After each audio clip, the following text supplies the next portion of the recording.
China is experiencing negative inflation rates across various price indicators. Consumer prices dipped in July for the first time in 2 years, but rebounded into positive territory in August. Food prices, particularly pork and other meats, played a significant role in these fluctuations. Other prices, such as home appliances and transportation, fell, but there are notable price increases in sectors like tourism.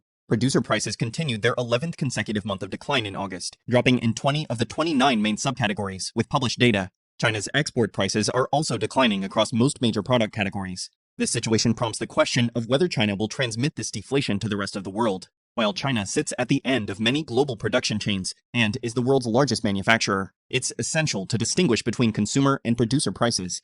With many local products sold within China, a superficial analysis of falling export prices may suggest a deflationary wave for advanced economies, but the situation is more complex. China resides at the end of many production chains, but not at the end of supply chains. Supply chains extend to retailers in Europe and the US, with various factors affecting prices between the factory gate and the end consumer. Consumers pay for goods and trade taxes, warehousing, transportation, wholesale and retail markups, advertising, financing costs, sales taxes, and profit margins at each link in the supply chain. These supply chain components are local factors influencing consumer prices, moving independently of exporters or domestic producers' costs. To understand the importance of post-production pricing, consider the relative significance of different economic sectors. In the US, warehousing, transportation, wholesale, and retail trade contribute more than 15% to the economy. In comparison, US manufacturing's value added is around 11%, hinting at the limited role of producers in the supply chain. For specific products, a comparison between US domestic manufacturers' shipments, net trade,